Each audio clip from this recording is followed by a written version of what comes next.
I'm here this morning as a historian of the Civil War, an event about which we know quite a bit already, an event that already takes up a lot of shelf space in your libraries, or maybe now it's server space, I should say, in your libraries. An event that may seem so overstudied that we can't possibly have anything new to say about it. Well, I'm going to say the opposite. I think we do have more to say. And I'm here today to tell the story of what I think is one of the most remarkably underappreciated facets of this war, and really of American history. I'll just go ahead and say that. It's a story of how exactly slavery broke down during the American Civil War and how hundreds of thousands of men, women, and children made their first steps out of slavery and into freedom. The story of the most monumental and consequential social movement in American history, I think, emancipation. Now, when I say all of that, maybe one of the images that pops into your head is something like this, a scene like this, Lincoln meeting with his cabinet, as he's depicted here by the artist Francis Carpenter in 1864, where they are contemplating his Emancipation Proclamation. Well, the story does not begin with this scene, although I'm going to come back to it, but it actually begins with scenes more like this. It's April 1861. Fort Sumter has fallen, launching what would be this 4-year deadly destructive war.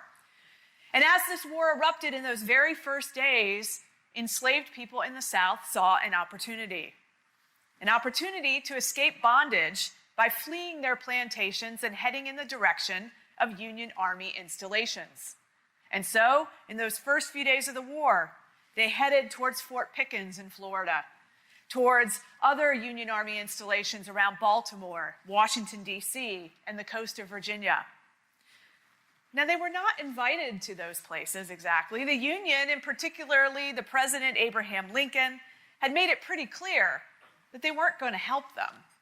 Or as Lincoln said over and over in his campaign in 1860, he was not going to interfere with slavery in the South, which meant he was not going to help enslaved people flee from Southern plantations. And federal law at the time constrained him. Both the Constitution and the 1850 Fugitive Slave Law required and empowered the federal government to return anybody who fled slavery back to their owners. They could not harbor them or help them. And so, those who ran away in those first days of the war were turned away by Union officials, day after day, week after week. Until one day, just about 6 weeks into the war, May 23rd, 1861, another group of people enslaved in Hampton, Virginia, approached nearby Fort Monroe and requested to speak with the commander at the fort, the General Benjamin Butler. Now, if you know anything about Butler, if maybe some of you out there have read quite a bit about the Civil War, you may know that he was not terribly sympathetic toward enslaved people before the war. And in fact, in the 1860 election, he had publicly supported the pro-slavery Southern candidate for president over Lincoln. So there was no reason to think he'd be a particularly friendly audience to those people who showed up at Fort Monroe. But the thing about Butler was, once the war started, he was a Union man and he wanted the Union to win, and he wanted to defeat the Confederacy. So he sat up and listened when these freedom-seeking people asked that they be allowed to stay at Fort Monroe behind the lines of the Union Army and protected by the Union Army. And in exchange, they said, they will provide labor to the Union Army. And they pointed out this would not only advantage the Union, but disadvantage the Confederacy, because now the Confederacy would not have their labor. Well, their words were persuasive. Butler immediately acted. The general issued an order requiring his men to protect these individuals and any other enslaved people who came to Fort Monroe. And he justified his position legally by calling them contraband of war. This Confederacy viewed them as property, so he would view them as enemy property that could be seized in a time of war. And for good measure, he figured, well, states like Virginia were saying that they were now part of a foreign nation, so federal law shouldn't apply to them anymore. Fugitive slave law doesn't matter. So he issues his order. Word of it quietly makes its way to Washington, where President Lincoln, as well as the General-in-Chief Winfield Scott, approved of what Butler had done. It wasn't an order that granted freedom exactly. The Union was saying, we're still viewing them as property, but it was one that still opened the floodgates.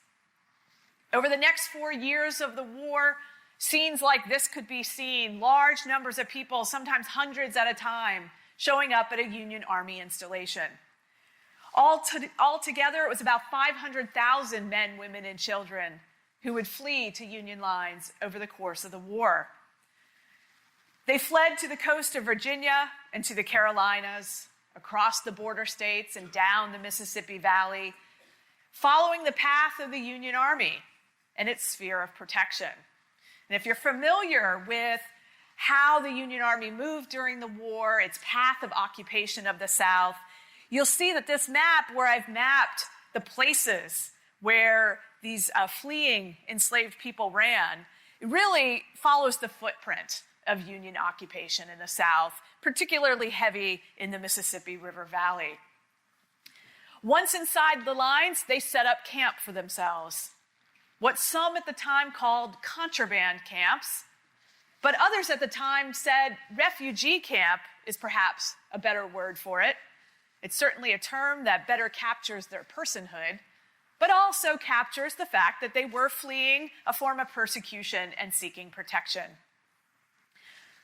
Sometimes they fled to Union-occupied cities, like Nashville here, and took up residence in a burned-out building. Sometimes they established makeshift tent villages, like here in the outskirts of Richmond later in the war. Sometimes, though, it was a plantation that had once been devoted to bondage and depended upon it, that now became an encampment focused more on freedom. And here are a few pictures from Baton Rouge, Louisiana, Mitchellville, South Carolina, with newly built houses in that camp and settlement. Plantations were transformed, just to give you an example of how it could start to look very different than it did before the war. Outside Norfolk, Virginia, there was a farm known as the Taylor Farm that, before the war, had 11 enslaved people living on this farm. But a couple years into the war, there were 1,000 formerly enslaved people now living there in 200 newly built houses. Sometimes the camps emerged on islands like these in the middle of the Mississippi River. And here you can see, this is a map of the Mississippi River that is cut into 4 pieces, because you know that river's so long, if you tried to put it in one image, it was just, you're not going to see anything. But there are a number of islands marked here, and literally marked by number, because that's how they were known. Island 63, Island 66, Island 76, and so forth. Islands, which were, for the Union Army, sometimes the location of choice as to where these refugee camps should go, because these were places where they could get refugees out of the way.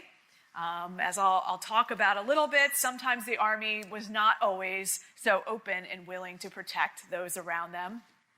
But these were also places very vulnerable. There's a reason why these islands in the Mississippi River were not inhabited before the war. They really shouldn't have been inhabited, and they were vulnerable to rising river waters and to flooding. Indeed, some camps proved very transient.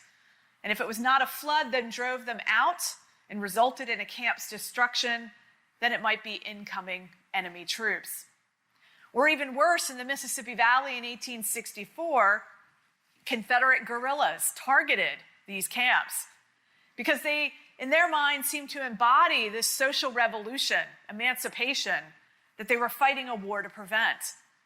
As one Union official observed, quote, "There is scarcely one of them all which has escaped guerrilla atrocities."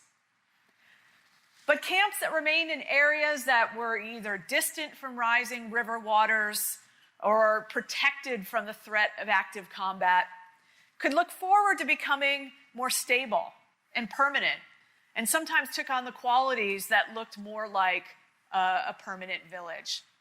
New schools and churches emerged with the support, in many cases, of missionaries coming from the north to assist in the south. They created roads, housing. Here's an illustration from 1865 of one of these settlements that became somewhat more permanent in Arlington, Virginia.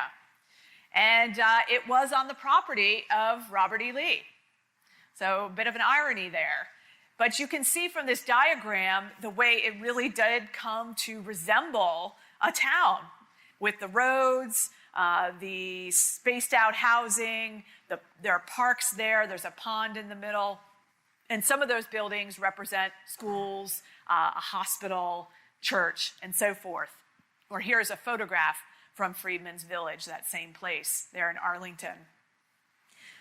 In all of these places, in all of the settlements, whether they were tent villages that proved transient or something that looked more permanent like Freedman's Village, we can see how emancipation unfolded during the war in a massive displacement of people across the South.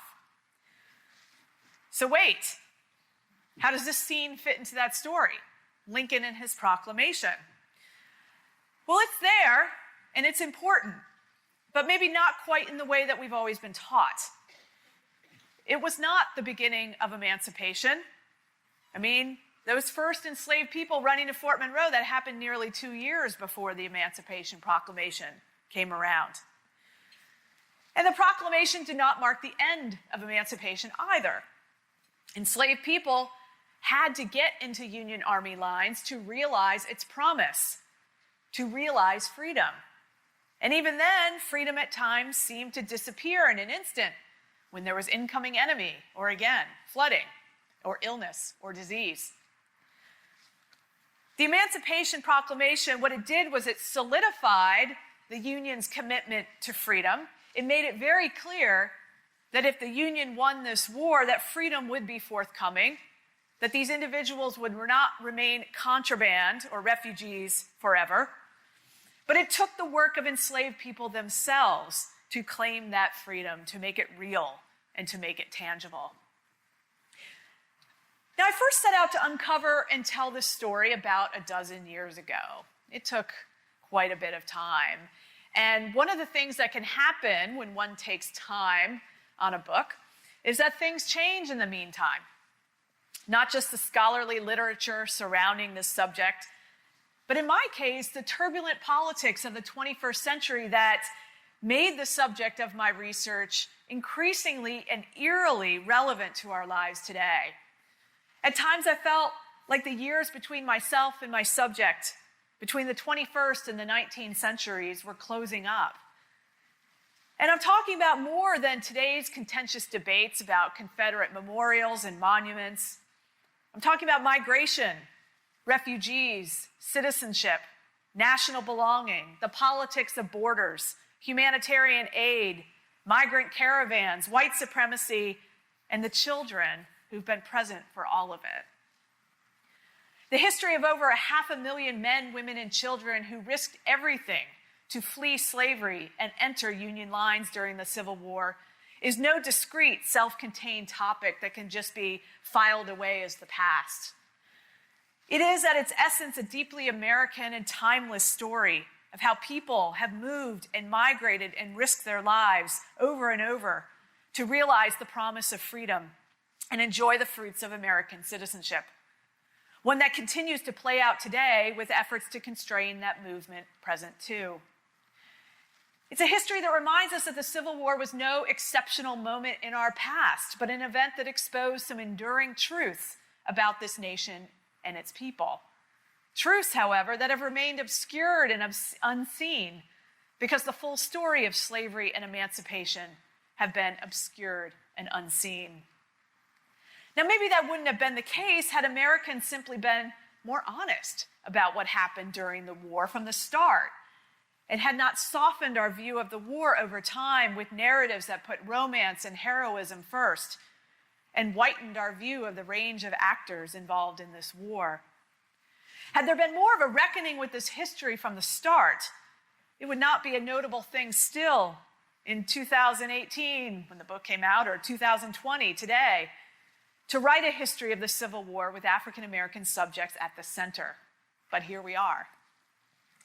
In my book, I write about particular people and their experiences moving in and out of these camps, their experience trying to survive this deadly war and make it to freedom. And that's really what got me going on this subject. I just couldn't wrap my mind around, how did one do this? How does one live in this very militarized existence while trying to claim freedom? So I write about people like Edward and Emma Whitehurst, a husband and wife enslaved near Hampton, Virginia, who had amassed a trunk full of hard-earned savings as Edward worked as a hired-out slave before the war. And if you're not familiar with that, basically his owner hired him to somebody else to work. It's not clear what work he did exactly, but he probably had a skill that his owner felt was marketable out there. And the wages he earned from that employer largely went back to his owner, but he was allowed to keep a little bit of it, and he saved it. Well, Edward and Emma brought their trunk with them into Union lines, first at Newport News and later Fort Monroe in May 1861. They arrived just days after those first people met with Benjamin Butler. They also brought with them a determination to build a new and free livelihood for themselves, because that was the first impulse of all these refugees from slavery, to find work and to find a way to support themselves financially into freedom. I mean, that was foundational. Well, they first worked in a Union hospital before taking their savings and opening a store that sold eggs, flour, potatoes, pork, ginger cakes, and more, and sold it to soldiers in and around Fort Monroe. A store that promised them not just financial security, but true independence. They worked for themselves. That was freedom. But they also found themselves continually defending over and over again their right to own property and to keep the earnings from their labor, because not everyone around them respected that right. Some white Union soldiers in particular proved especially threatening. When, hungry and defeated in late summer 1862, following their failure to take Richmond in what was the Peninsula Campaign, those soldiers, they raided the store. They rolled up in wagons, and they pulled everything out of the store off the shelves and took it with them without paying, leaving the Whitehurst with nothing and the need to start over again from square one. I also write about people like Eliza Bogan from Phillips County, Arkansas, a woman who experienced brutal violence and loss while enslaved on a cotton plantation. Her owner had once been tried in court for excessive brutality against enslaved people. Bogan herself had already lost one husband to illness and another to the slave trade. But by the time the Civil War came, she had 7 children to protect and was determined to do all she could to make sure her family survived into freedom. Family was foundational too.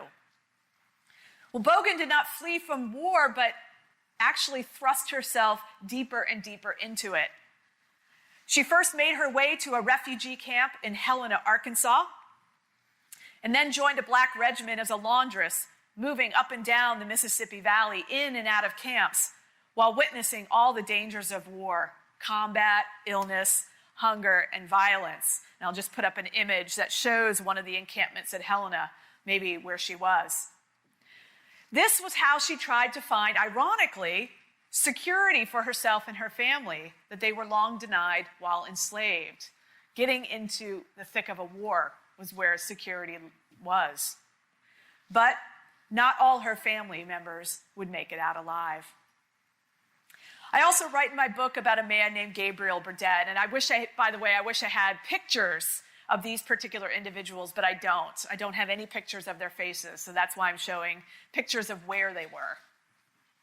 Gabriel Burnett was a talented preacher who once resisted the surveillance of white church elders in Garrett County, Kentucky. They expected him to preach about the godliness of slavery. He resisted that.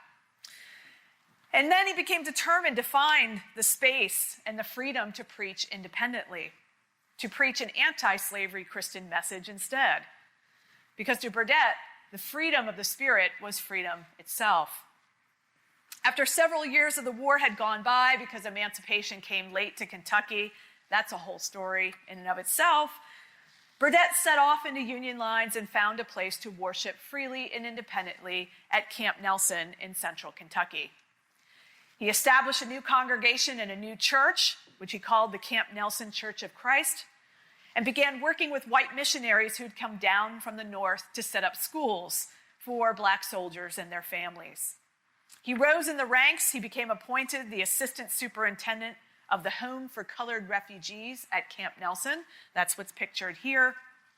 And later he became an agent of the Freedmen's Bureau, the federal agency established at the end of the war to assist with the transition to freedom. But that transition would be long and difficult and drawn out. 10 years after the war, Burnett found himself the target of unrelenting racial violence in Kentucky. It was so bad that he finally left with 7,000 other African Americans from Kentucky and set out for Kansas in what they hoped would be the promised land. I felt a profound responsibility to these stories as I was digging them out in the National Archives, trying to piece them together. As a white, middle-class, highly educated professional writing in the 21st century, not having served in the military and really only seeing war play out on CNN, I often wondered, how could I ever possibly understand what it was like to flee slavery during this war? I couldn't, really. But I had the privilege of time and resources to try, and to try to make more space for their stories in our history than they had before. And so I tried. But I'm not sure I had the words to really describe what I was trying to do with their stories until this past summer, so after the book came out. I often don't know what I'm doing until it's done. Oops, let me just fix that real quick. And I'm going to go back. There we go. And what happened was this summer, I was reading the novelist Tre Jones's An American Marriage. Maybe some of you have read it. It's an emotionally wrenching account of a marriage torn apart by wrongful conviction and mass incarceration. And in her book, she includes an afterword talking about the writing of this novel. And she writes about advice that she was given by a mentor or early in her writing career. He told her, quote, "Write about people and their problems, not problems and their people." And I read that, and I did write in the book, I'm sorry, librarians, but it was my personal copy. But I underlined this many times with stars in the margins. And then when Jones, she came to my university this fall and spoke, I got to hear her say this out loud: write about people and their problems, not problems and their people. Well, the Civil War, of course, was one great problem. And at least for me and for other historians of this era, I think it's often tempting to let the problems swallow up the people. I even co-edited a textbook reader with the historian Michael Perman that was intended to offer undergraduates an introduction to this war, and it was called Major Problems in the Civil War and Reconstruction. But when the problems come first, the people tend to get sorted into categories defined by those problems. They become Unionists or Confederate, Republicans or Democrats, peace or war. They become free or enslaved. We create these categories, and then we continually stumble upon people who defy those categories or don't do what we expect them to do or what we want them to do. But we charge ahead in our writing, smoothing off the inconvenient rough edges of their lives, cutting and pasting in the moments of their lives that fit the problem. And I've done this before. And the individual experience, the deep human truths revealed in that experience from beginning to end, can get lost and forgotten. And I don't think there is anyone for whom this is more true than for enslaved people, for those who had the greatest stake in the outcome of this war, who often get talked about in the context of this war as the slaves, one big collective that apparently marched in lockstep. But to examine them as people first, and then their problems, I realized I had to position myself somewhat differently than I had before as a historian. I had to become a follower. I had to become something other than the listener that we historians most often describe ourselves to be. When we look for words in documents and either sit back and listen to voices or try to hear something in the silence of those who left no words, we then confront the tension of recovery, something that scholars of slavery in the Atlantic world have written about brilliantly, in which there's a deep moral imperative to recover the lives of enslaved people, even as full recovery remains impossible. Following movements, following actions, though, can sometimes be just as telling as listening to voices, especially when studying those who launched what is arguably the most significant movement, as I've said before, but I'll just say it again, for social change in American history. These were people on the move. Their movements were meaningful and entirely consequential in American history. They moved in new directions and on a scale never before seen. The Reverend Gabriel Burnett, for example, moved from a plantation in central Kentucky across the Kentucky River, in and out of nearby Camp Nelson, then north across the Ohio River into Cincinnati, east on a train across the Appalachian Mountains and to the coast of Virginia, and then around the Atlantic coast and southward, then westward all the way to Texas, because, by the way, he had enlisted in the Union Army. That's another part of his story. Before reversing direction again and returning to Kentucky, then he went to Tennessee, then back to Kentucky, and then eventually to Kansas. His path was not unusual in its refusal to embody any kind of straight line out of slavery to freedom, either literally or figuratively. The paths of refugees moving out of slavery were many but always complex, just as emancipation itself followed a path that was long and winding and never straightforward.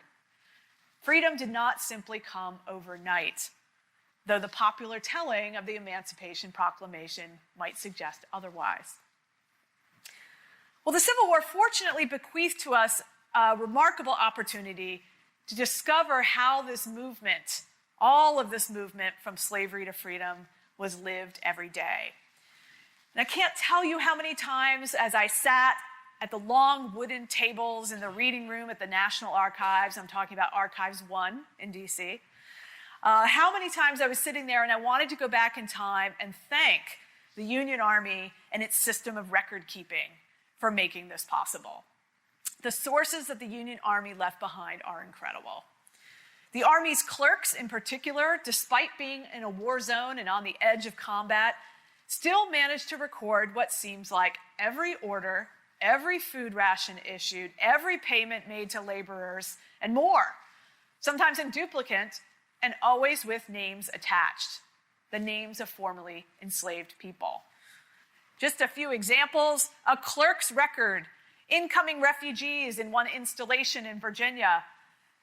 Each one of them was given basically a short interview where the Union officials learned a little bit more about them and then wrote down this wonderful biographical detail with their names. A record book of laborers hired to build military roads in central Kentucky. Names. It even includes the name of their former owner, which allows one to sort of track where they came from, and so forth. Register of deaths.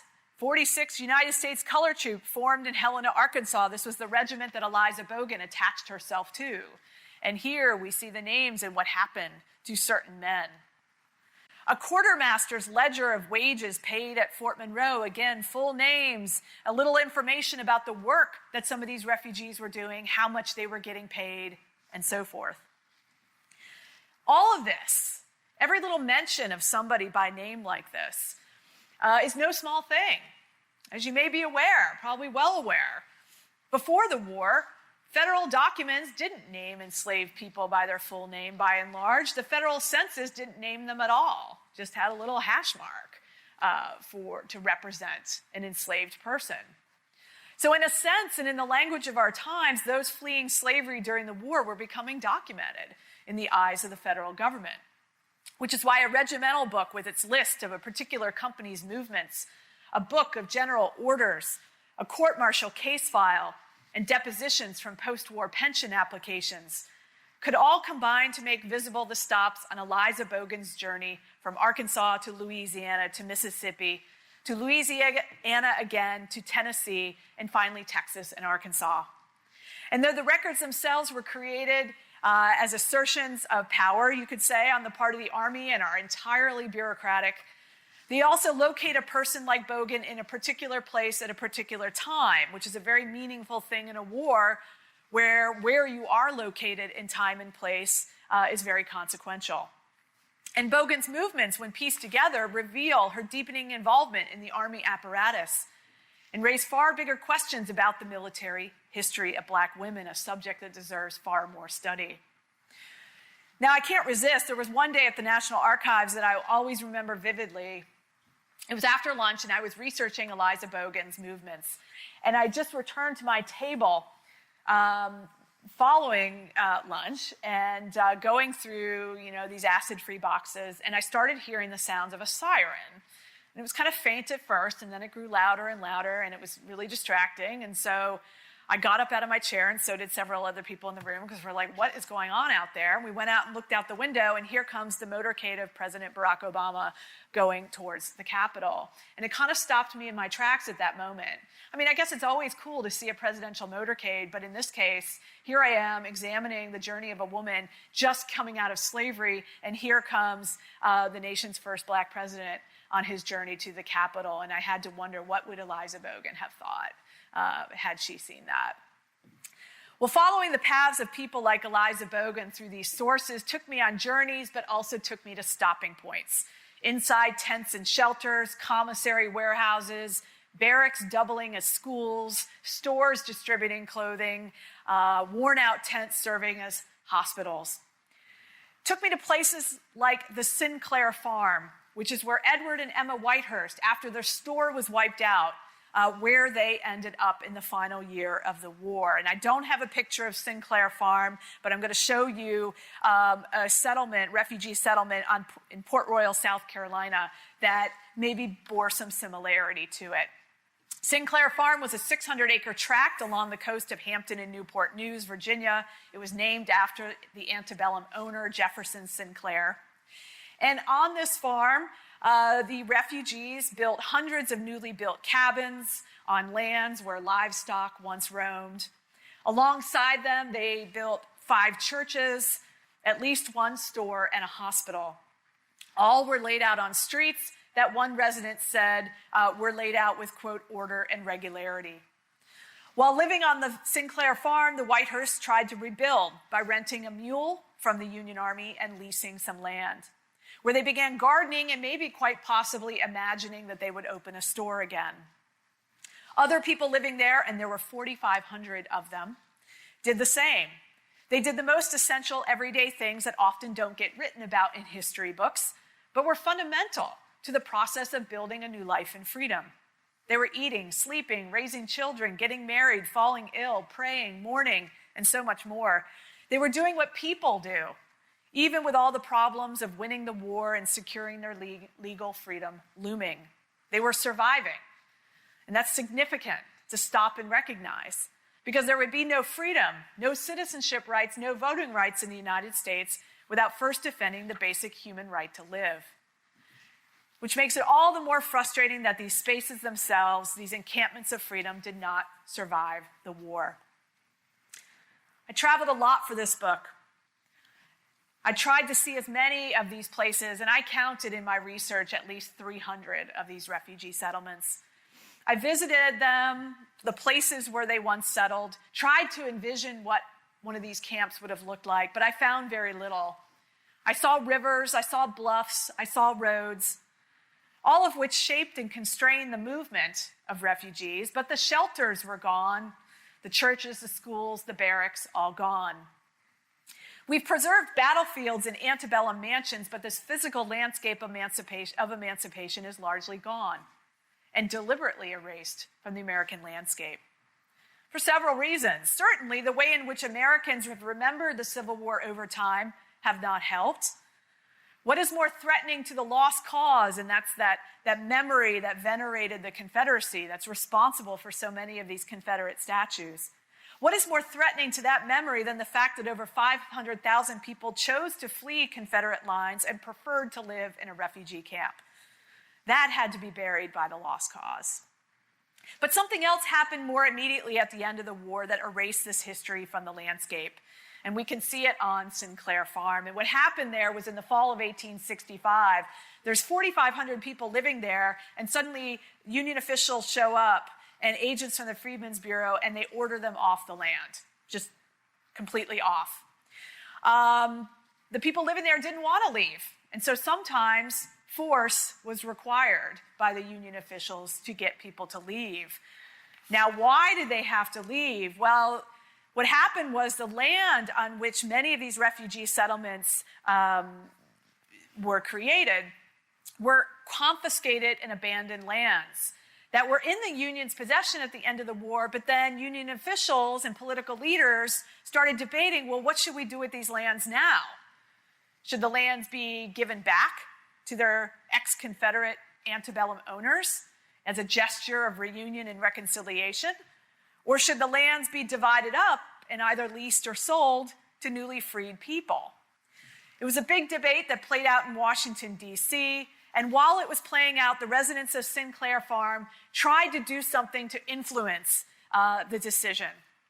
They fought back, they organized, they pooled their funds, whatever they had, to try to purchase the lands. They held public meetings, they hired lawyers, they appealed to members of Congress.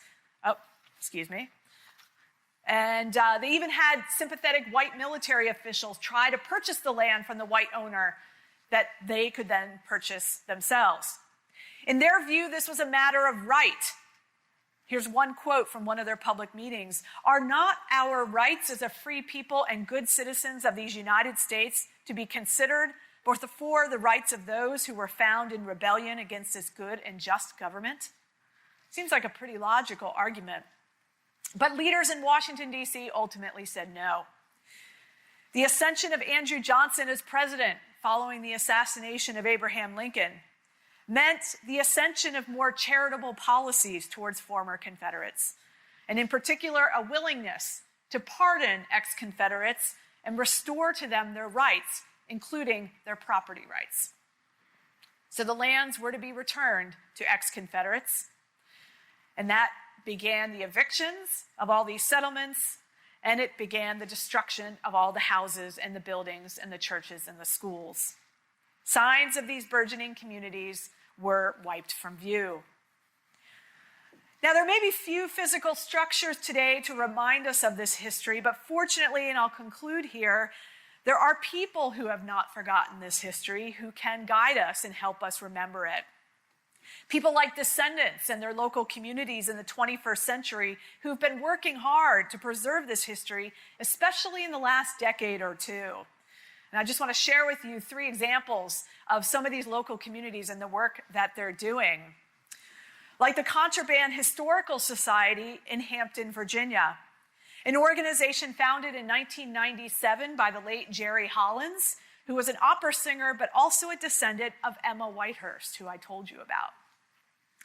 The Contraband Historical Society remembers this history partly through theatrical performances, and each year they hold a reenactment of the first arrivals of enslaved people at Fort Monroe. And they've been an important lobbying force behind what was the designation of Fort Monroe as a national monument just a few years ago. Then there are the residents of Helena, Arkansas, the Mississippi Delta town where Eliza Bogan, near where she lived, that arguably this town never fully recovered from the collapse of cotton in the 19th century, but they began hooking their story of the Civil War and emancipation together in the 2000s and have made the story of their refugee crisis prominent to that effort. They've established Freedom Park, as you can see here, which opened in 2013, a very tranquil spot where a refugee camp once stood that now features exhibits, sculptures, and a path embedded with footprints in the size of both children and adults. It's impossible to sit there and not think about the people who once walked that ground. And then there are the residents of Jessamine County, Kentucky, east of here and just past Lexington. Earlier this year, I joined a group of community members ranging from the local Republican judge executive to descendants of Camp Nelson refugees who gathered for a frank and open dialogue about how to interpret the site's history in the future, because Camp Nelson was also, just in the last year, designated a national monument and will now become under the administration of the National Park Service. The urgent question they talked about that night was, how can we make sure that the full story is told? So descendants, local historians, local community members, there are many other examples I could share with you today, have been out in front, really out in front of scholars, in making sure that a vital and central element of Civil War history is never forgotten. They are the ones leading our nation toward a more honest and open and complete history of this era. They are the ones who remind us that it's not enough to acknowledge that slavery was a political issue fought over in this war. Slavery was not just the cause of the war, and emancipation not simply its outcome. Together, the push of slavery and the pull of emancipation thrust hundreds of thousands of people into the war itself to profoundly affect the way it was fought. So I hope with my book, I hope with the work that's being done in these communities, other scholars are working on this subject now as well. I hope we will all continue to follow the paths of the people through this history. And I just want to thank you for giving me the opportunity to tell you about it this morning. Thanks.